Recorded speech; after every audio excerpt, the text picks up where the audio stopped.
శ్రీ గణేశాయ నమః. శ్రీమాత్రే నమః. శివాయ గురవే నమః. శ్రీకృష్ణ పరబ్రహ్మణే నమః. శ్రీరామాయ నమః. శ్రీ గురుభ్యో నమః. నారాయణం నమస్కృత్య నరం చైవ నరోత్తమం దేవీం సరస్వతీం వ్యాసం తతో జయముదీరయేత్.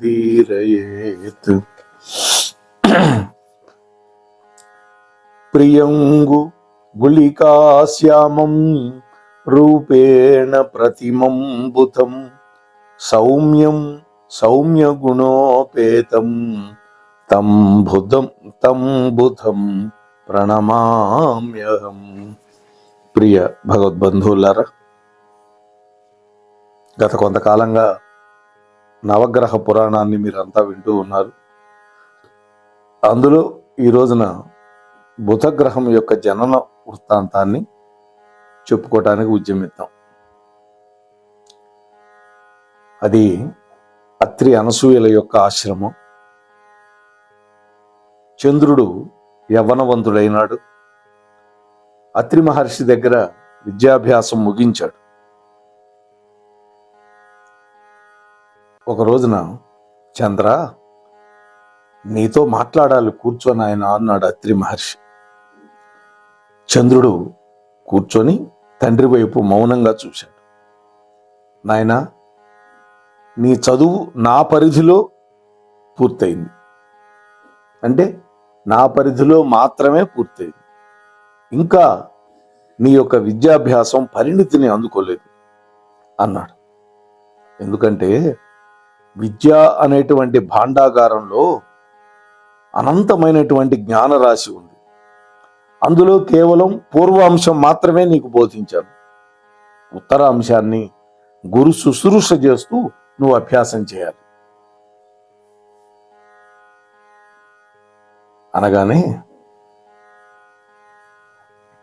భార్య వచ్చింది అక్కడికి, అనసూయాదేవి. ఆమన్నది, మీకంటే జ్ఞానులు ఎవరున్నారు స్వామి, మన పిల్లవాడికి విద్య చెప్పడానికి అని అడిగింది. అదే మన చంద్రుడికి నేను చెప్పాలనుకుంటున్నాను. మా సోదర మానసపుత్రులు అంగీరసుల వారు ఉన్నారు కదా, ఆ అంగీరసుల వారికి బృహస్పతి అనేటువంటి కారణజన్ముడు పుత్రుడిగా పుట్టాడు. ప్రజ్ఞకి ఉపజ్ఞకి ఆ బృహస్పతి పుట్టినిల్లు. అనన్య సామాన్యమైనటువంటి మేధో సంపత్తి ఆ బృహస్పతి యొక్క సొంతం. అందుకనే ఆ బృహస్పతిని దేవతలంతా గురువుగా చేసుకున్నారు. బృహస్పతి ప్రస్తుతం ఒక విద్యాలయం నెలకొల్పాడు. అర్ధులకి అర్హులకి విద్యాదానం చేస్తూ ఉన్నాడు. అందువల్ల అనసూయ, మన కుమారుడైన చంద్రుణ్ణి ఆయన వద్దకు పంపాలి అనుకుంటున్నాను అని అత్రి మహర్షి తన యొక్క నిర్ణయాన్ని తెలియజేశాడు. అవునండి, మన చంద్రుడికి ఆ బృహస్పతి తగినటువంటి గురువు అని అనసూయ. అంతేకాదు, గురువుకు తగినటువంటి శిష్యుడు అని మనవాడు కూడా అనిపించుకోవాలి. నాయనా చంద్ర, రేపే నీ ప్రయాణం సిద్ధంగా ఉండు అన్నాడు. తెల్లవారింది. చంద్రుడు ప్రయాణానికి సిద్ధమయ్యాడు. అనసూయాదేవి ప్రయాణానికి సిద్ధమైనటువంటి కుమారుడికి శాస్త్రోక్త పద్ధతిని పాటిస్తూ పరమాన్నం వండిపెట్టింది. అంటే మన ఇంట్లో మన పిల్లలు ఎవరైనా దూర ప్రయాణానికి వెళుతూ ఉంటే, లేదు చదువుకోవటానికి వెళుతూ ఉన్న తల్లి పరమాన్నం వండి పెట్టాలి. అప్పుడు, చంద్ర, నా దగ్గర ప్రేమను భక్తిని చనువును జత చేసి ఇంతకాలం నువ్వు విద్య అభ్యసించావు, తండ్రి చెబుతున్నాడు. గురువుగారి దగ్గర అలా కాదు. భక్తిని, గౌరవాన్ని, శ్రద్ధను కూడా జత చేయాలి. అక్కడ అతి చనువు కూడదు. గురువు ముందు ఎప్పుడూ తలవాల్చుకొనే మాట్లాడాలి. ఏం నాయనా, ఈ విధానాన్ని పాటిస్తావు కదా అని తండ్రి అడిగాడు. అట్లాగే తండ్రి అన్నాడు చంద్రుడు. నాయన మరొక్క మాట, గురుపత్ని పట్ల కూడా నువ్వు భక్తి ప్రపత్తులు కలిగి ఉండాలి. గురుపత్ని తల్లితో సమానం. అమ్మ స్థానాన్ని ఆక్రమించి ఆమె విద్యార్థులందరికీ అన్నం వండి పెడుతుంది అని అనసూయాదేవి చెప్పింది. అవకాశం చిక్కినప్పుడు గురుపత్నికి కూడా ఆశ్రమ కార్యకలాపాల్లో నువ్వు సహాయపడుతూ ఉండాలి అని చెప్పారు. అట్లాగే తల్లి అన్నారు. అనన్య సామాన్యమైనటువంటి ప్రవర్తనతోటి, ఆదర్శవంతమైనటువంటి విద్యార్జనతోటి మా ఇద్దరికీ నువ్వు కీర్తి తేవాలి అని అత్రి మరొక్కసారి చెప్పాడు. చంద్రుడు నమస్కరించి తల్లిదండ్రులిద్దరికీ పైకి లేచాడు. అప్పుడు అతడి యొక్క మూర్ధన్య స్థానాన్ని సుతారంగా ముద్దు పెట్టి దీవించింది అనసూయమ్మ. అంటే కొడుకు యవ్వనవంతుడైన తర్వాత బుగ్గల మీద ముద్దులు పెట్టుకోవటం, ఇట్లాంటి దిక్కుమాలిన పనులు చేయకూడదు. నాయనా, నా ఆలోచనలు నీకు తోడుగా ఉంటాయి, జాగ్రత్తగా వెళ్ళిరా అని కన్నీళ్లు ఆపుకుంటూ అంది తల్లి. అంటే అప్పటి వరకు పుట్టి పెరిగింది యవ్వనవంతుడయ్యేదాకా వాళ్ళ దగ్గరే ఉన్నాడు కదా, అందుకని ఆ బాధ. చంద్రుడు ఒక్కసారి వెనక్కి తిరిగి చూసి అడుగడుక్కి వాళ్ళు దూరం అవుతూ ఉంటే చంద్రుడికి పెద్దగా బాధ కలగకపోయినా కని పెంచినటువంటి తల్లి తండ్రి మాత్రం ఉద్వేగంతో చూస్తూ ఉన్నారు. ఆ కంటి వెంట వచ్చే నీరు కళ్ళకి ఒక తెరలాగా అడ్డుపడి కొంచెం సేపటికి చంద్రుడు కనపడకుండా పోయినాడు వాళ్ళకి. అంటే దూరం వెళ్ళిపోయినాడు.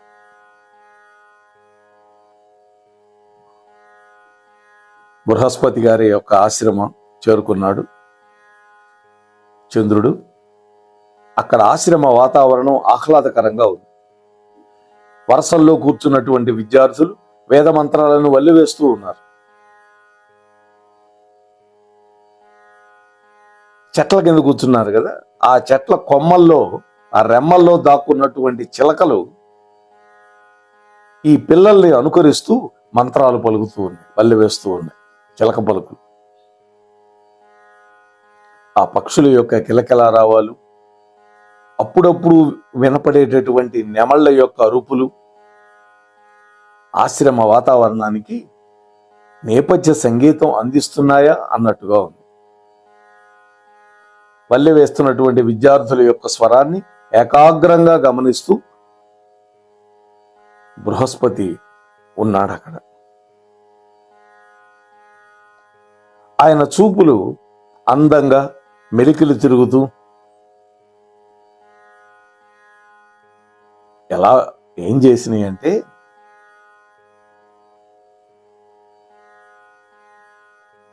కాలిబాట మీద నడుస్తూ వస్తున్నటువంటి యువకుడి మీద కేంద్రీకృతమైంది. అంటే చంద్రుడి యొక్క ఆగమనం చెప్తున్నాడు ఇక్కడ. ఆశ్రమానికి చేరుకున్నాడు అనుకున్నాం. ఆ చేరుకున్న ఆయన లోపలికి రావాలిగా. ఆ లోపలికి వస్తున్నటువంటి దృశ్యాన్ని మన కళ్ళ ముందు పెడుతున్నాడు ఇక్కడ. ఆ వచ్చే యువకుడు ఎలా ఉన్నట్ట?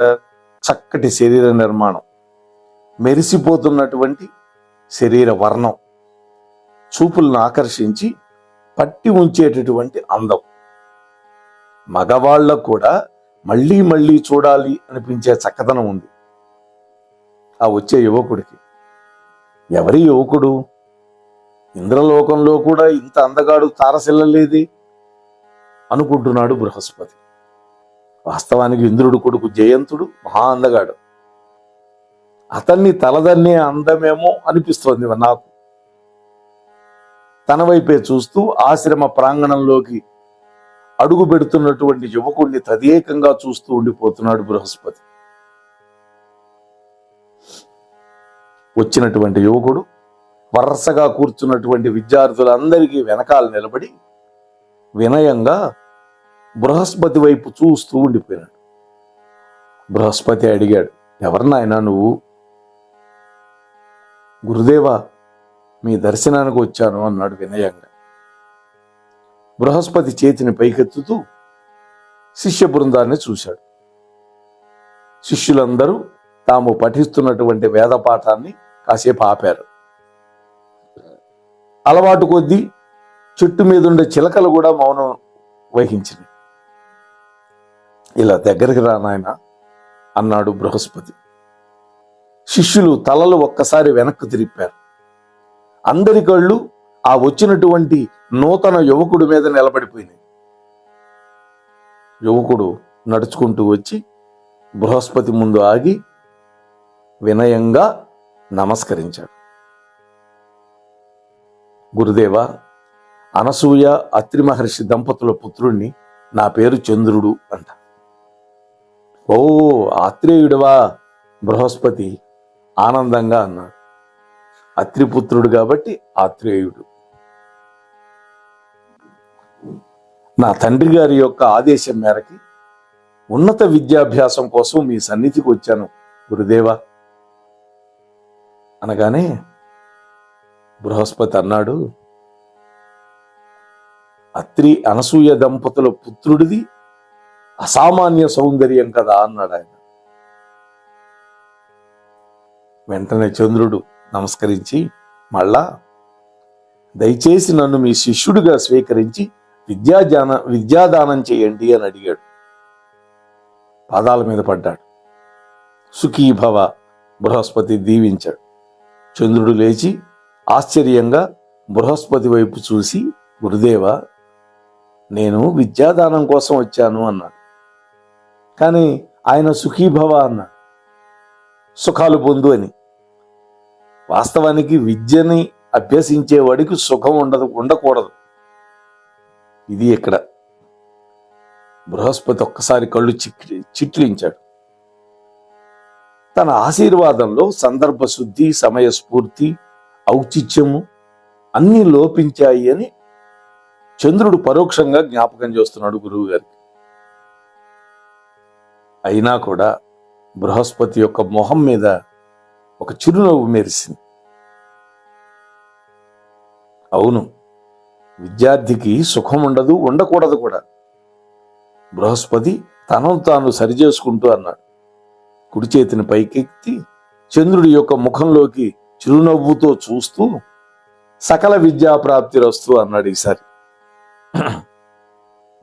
ధన్యోస్మి గురుదేవా అన్నాడు మళ్ళీ అభివాదం చేస్తూ చంద్రుడు.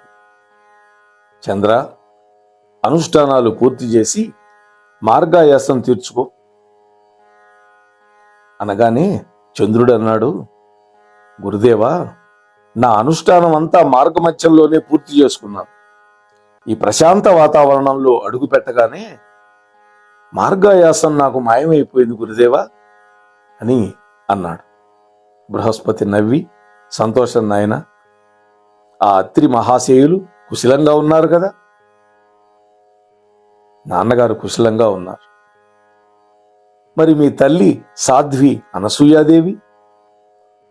నాన్నగారి సేవే అమ్మకి సత్కాలక్షేపం కదా గురుదేవ అన్నాడు చంద్రుడు. ఆ ఆదర్శ దంపతులు అదృష్టవంతులు. వాళ్ళ పుత్రుడు అయినటువంటి నువ్వు కూడా అదృష్టవంతుడివే చంద్ర. సరే, అలా కూర్చో. సాయంత్రం నిన్ను ప్రత్యేకంగా పరీక్షిస్తాను. అంటే పరీక్షించిన తర్వాత ఎక్కడి నుంచి మొదలు పెట్టాలి అని అర్థమవుతుంది గురువు గారికి. వీడికి ఎన్నొచ్చు, ఏమొచ్చు, ఎంతవరకు నేర్చుకొని వచ్చాడు అనేది చూడటం అన్నమాట.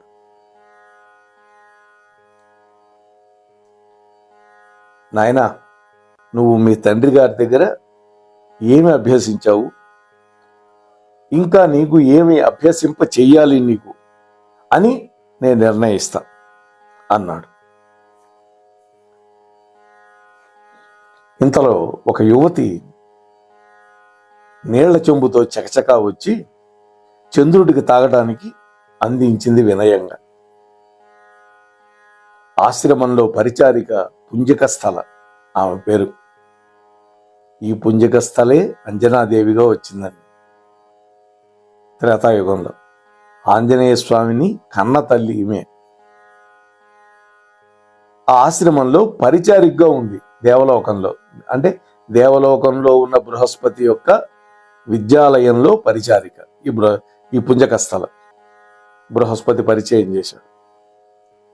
విద్యార్థుల యొక్క విడిది గృహాలను చక్కగా చూసుకుంటుంది. ఆశ్రమంలో చేదోడు వాదోడుగా ఉంటుంది మా అందరికీ అని పరిచయం చేశాడు.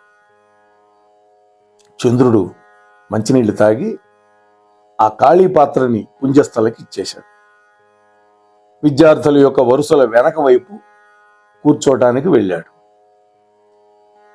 2 కళ్ళు మాత్రం చంద్రుడిని తదేకంగా చూస్తున్నాయి. అవి బృహస్పతి యొక్క కళ్ళు కావు, పోని ఏ విద్యార్థి కళ్ళు కూడా కావు. అవి ఆశ్రమం యొక్క కిటికీలో నుంచి చూస్తున్నటువంటి 2 కళ్ళు. ఆ కళ్ళు 2 కలువరేకుల్లాగా విశాలమైనటువంటి కాటుకతోటి మెరిసిపోతూ ఉన్న కళ్ళు. అవి ఎవరి కళ్ళని మీరు అనుకుంటున్నారు? బృహస్పతి యొక్క భార్య తార యొక్క కళ్ళు. ఆమె మదవతి. చీకటి పడింది. విద్యార్థులందరికీ ఆనాటికి పాఠాలు ముగించి బృహస్పతి తన యొక్క సేనాగారంలోకి వచ్చాడు. తార మంచం మీద కూర్చొని ఉంది. కిటికీల్లోంచి గాలి వస్తోంది. ఆమె పైట చెరగు అల్లల్లాడుతోంది. మధురమైనటువంటి పూల సుగంధాన్ని మోసుకొస్తున్నటువంటి గాలి ఆ శయనాగారం అంతా వ్యాపిస్తోంది. శయనాగారము అంటే ఇవాళ మనం చెప్పే బెడ్రూమ్. ఇంకా మేల్కొనే ఉన్నావా తారా అన్నాడు బృహస్పతి. భర్త రాకను అప్పుడే గమనించినట్లు తారాదేవి తటాలను లేచి నిలబడింది. నిద్ర రావడం లేదు నాథ అన్నది. బృహస్పతి మంచం మీద నడుము వాల్చాడు విశ్రాంతిగా. అప్రయత్నంగా ఆయన చెయ్యి తార చేతిని పట్టుకుంది. తార మంచం యొక్క అంచును కూర్చుంది. ఆమె కళ్ళు బృహస్పతి యొక్క ముఖంలోకి చూస్తూ ఉన్నాయి. తార అంటున్నది, నాథ, ఈరోజు వచ్చాడే ఒక కొత్త విద్యార్థి చంద్రుడు అంటూ ఉంటే, ఆ చంద్రుడే.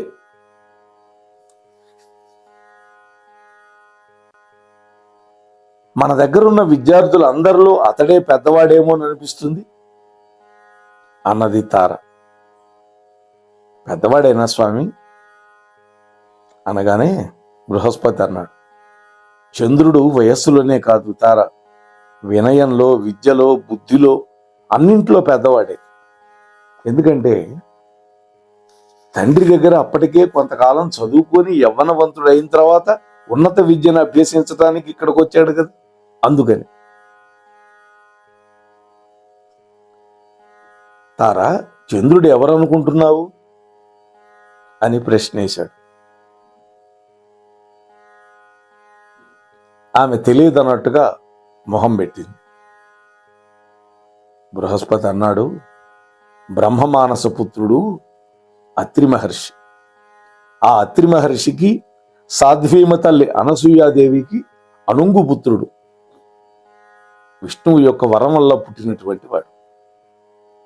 ఆహా, తల్లిదండ్రులు ఇద్దరూ గొప్పవాళ్లే. తార ఆనందంగా, అవును, అత్రి మహర్షి చంద్రుణ్ణి ప్రత్యేకంగా నా దగ్గరకు పంపించాడు శిష్యరకం చేయమని అని కొంచెం గర్వంగానే అన్నాడు బృహస్పతి. పోనీలేండి, మీ శిష్యుల్లో మంచి యువకుడు ఉండడం మంచిది. ఇప్పుడున్న వాళ్ళంతా చిన్నపిల్లలు కదా, నది నుండి నీళ్లు తీసుకురాలేకపోతున్నారు అన్నది తార. స్వామి, ఆ చంద్రుడి చేత నదీ జలం తెప్పించుకోవచ్చుగా అడగాల తార. గురుకుల వాసం చేసే విద్యార్థులకి గురు శుశ్రూష ఎంత ముఖ్యమో గురుపత్నికి సేవ చేయటం కూడా అంతే ముఖ్యం అన్న. సరే పడుకోతారా, మళ్ళీ తెల్లవారుజామునే లేవాలి అని బృహస్పతి అన్నాడు.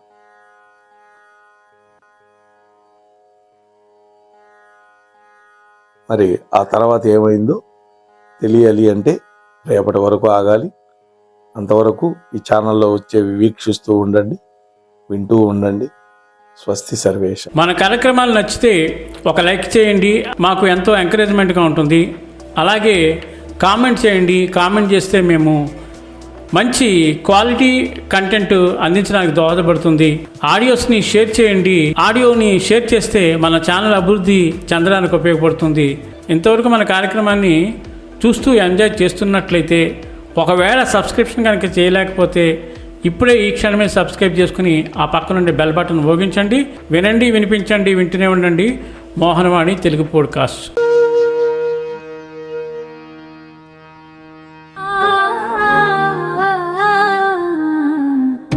మోహనవాణి మదిని దోచే